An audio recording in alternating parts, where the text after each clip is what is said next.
ನಮಸ್ಕಾರ. ಇವತ್ತು ನಾನು ಪ್ರಭಾವತಿ ಫಕೀರ್ KS. ನಾನು ರೇಣುಕಾ ಯಲ್ಲಮ್ಮ ದೇವಸ್ಥಾನದ ಅಭಿವೃದ್ಧಿ ಪ್ರಾಧಿಕಾರ ಸೌದತ್ತಿಯವರ ಕಾರ್ಯದರ್ಶಿಯಾಗಿ ನಾನಿವತ್ತು ಅಧಿಕಾರವನ್ನು ಸ್ವೀಕರಿಸಿದ್ದೇನೆ. ನಾನಿವತ್ತು ಅಧಿಕಾರ ಸ್ವೀಕರಿಸಿದ್ದಿನ ಕೆಲವೊಂದು ವಿಷಯಗಳನ್ನ ತಮ್ಮ ಜೊತೆ ಹಂಚಿಕೊಳ್ಳಲು ಇಷ್ಟಪಡುತ್ತೇನೆ. ಮೊದಲನೇದಾಗಿ ಶಿಷ್ಟಾಚಾರ. ದೇವಸ್ಥಾನಕ್ಕೆ ಬರುವಂತಹ ಎಲ್ಲ ಭಕ್ತಾದಿಗಳು ಹಾಗೂ ವಿವಿಧ ಗಣ್ಯಮಾನ್ಯರು ಈ ದೇವಸ್ಥಾನಕ್ಕೆ ಬರ್ತಾ ಇರ್ತಾರೆ. ನಮ್ಮ ಉತ್ತರ ಕರ್ನಾಟಕದ ಅತಿ ದೊಡ್ಡ ದೇವಸ್ಥಾನ ಅಂತೂ ಕೂಡ ನಾವು ಕರಿತೀವಿ ನಮ್ಮ ಸೌದತ್ತಿ ಯಲ್ಲಮ್ಮ ದೇವಸ್ಥಾನವನ್ನು. ಹಾಗಾಗಿ ಇಲ್ಲಿ ಬರುವಂತಹ ಎಲ್ಲ ಭಕ್ತಾದಿಗಳಿಗೆ ನಾವು ಶಿಷ್ಟಾಚಾರದ ವ್ಯವಸ್ಥೆಯನ್ನು ಸಂಪೂರ್ಣವಾಗಿ ಒಂದು ಪದ್ಧತಿಯಲ್ಲಿ ನಾವು ಮಾಡಬೇಕು ಅಂತ ಅಂದ್ಕೊಂಡಿದ್ದೀವಿ.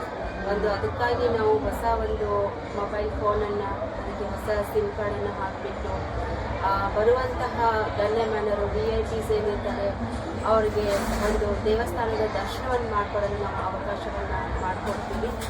ಅದೇ ರೀತಿಯಾಗಿ ಭಕ್ತರ ಧಾರ್ಮಿಕ ಭಕ್ತಿಗಳಿಗೆ ಚ್ಯುತಿ ಬರದಂತೆ ನಾವು ಹಳೆಯದಾಗಿ ಏನು ಪದ್ಧತಿಗಳು ನಡ್ಕೊಂಡು ಬಂದಿದ್ವು ಅವನ್ನ ಮುಂದುವರಿಸ್ಕೊಂಡು ಹೋಗ್ತೀವಿ. ಯಾವುದೇ ಭಕ್ತಾದಿಗಳಿಗಾಯಿತು ಅಥವಾ ನಮ್ಮ ಧಾರ್ಮಿಕವಾಗಿ ಎಲ್ಲಿಯೂ ಚ್ಯುತಿ ಬರದಂತೆ ನಾನು ನಡ್ಕೊಳ್ತೀನಿ ಅಂತ ಹೇಳಲು ಇಷ್ಟಪಡುತ್ತೇನೆ.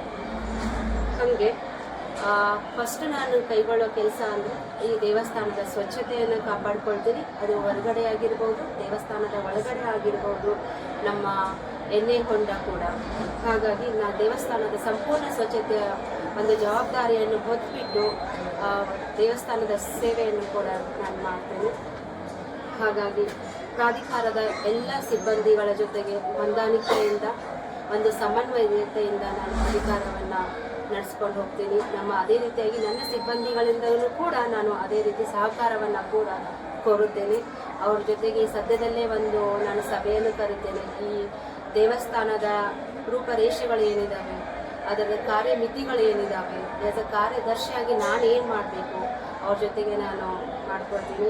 ದೇವಸ್ಥಾನದ ಕಮಿಟಿ ಇದೆ ಅಂತಲೂ ಗೊತ್ತಾಗಿದೆ. ಆ ಕಮಿಟಿ ಎಲ್ಲ ಸದಸ್ಯರೊಂದಿಗೆ ಮಾತಾಡಿಕೊಂಡು, ಇಲ್ಲಿ ಸ್ಥಳೀಯ ಶಾಸಕರೊಂದಿಗೆ ಮಾತಾಡಿಕೊಂಡು, ನಮ್ಮ ಜಿಲ್ಲಾಧಿಕಾರಿಗಳ ಜೊತೆಗೆ ಸಮನ್ವಯತೆಯಿಂದ ನಾನು ಕೆಲಸವನ್ನು ಮಾಡಿಕೊಡ್ತೇನೆ. ಇಷ್ಟು ನನ್ನ ಕಾರ್ಯದರ್ಶಿಯಾಗಿ ಇನ್ನೂ ಹೆಚ್ಚಿನ ಜವಾಬ್ದಾರಿ ನನ್ನ ತಲೆ ಮೇಲಿದೆ. ಕಿತ್ತೂರು ಪ್ರಾಧಿಕಾರ ಒಂದು ಜವಾಬ್ದಾರಿಯನ್ನು ಹೊತ್ತಿದ್ದೀನಿ. ಅದರ ಜೊತೆಗೆ ತಾಯಿ ಯಲ್ಲಮ್ಮ ಅವರ ಸೇವೆಯನ್ನು ಕೂಡ ನಾನು ಅತಿ ಜವಾಬ್ದಾರಿಯಿಂದ ಎಲ್ಲಿಯೂ ಯಾವ ಭಕ್ತಾದಿಗಳಿಗೂ ನಮ್ಮಿಂದ ಕೊರತೆ ಆಯಿತು ಅಥವಾ ಬೇಸರವಾಗದಂತೆ ನಾನು ನಡೆಸ್ಕೊಡ್ತೀನಿ ಅಂತ ತಮ್ಮ ವಸತಿ ರೇ ಕುಡಿ ನೀರಿದ್ರಿ. ಅದನ್ನು ಕೂಡ ನಾವು ಈಗ 1-2 ದಿನದಲ್ಲಿ ನಾನೆಲ್ಲ ಸಂಪೂರ್ಣ ದೇವಸ್ಥಾನವನ್ನು ನೋಡ್ತೀನಿ. ಈಗ ಎಲ್ಲಿ ವಸತಿ ವ್ಯವಸ್ಥೆ, ಶೌಚಾಲಯಗಳದ್ದು, ನಮ್ಮ ಪಾರ್ಕಿಂಗ್ ವ್ಯವಸ್ಥೆ, ಕುಡಿಯೋ ನೀರಿನ ವ್ಯವಸ್ಥೆ, ಎಲ್ಲೆಲ್ಲಿ ಏನೇನಿದೆ, ನಮ್ಮ ನಾಗರತ್ನ ಅವ್ರ ಜೊತೆಗೆ ಕೂಡ್ಕೊಂಡು ಮಾತಾಡಿಕೊಂಡು ನಾವಿಬ್ಬರು ಏನು ಮಾಡಬೇಕು ಅಂತ ನನಗೆ 2 ದಿನ ಈ ಸದ್ಯದಲ್ಲಿ ಟೈಮ್ ಬೇಕು. ಅದನ್ನೆಲ್ಲ ಕೂಡ್ಕೊಂಡು ಮಾಡ್ಕೊಳ್ತೀನಿ. ಹೆಚ್ಚಿನದಾಗಿ ಏನಾರ ಇತ್ತು ಅಂದರೆ ತಮ್ಮ ಜೊತೆ ನಾನು ಹಂಚ್ಕೊಳ್ತೀನಿ.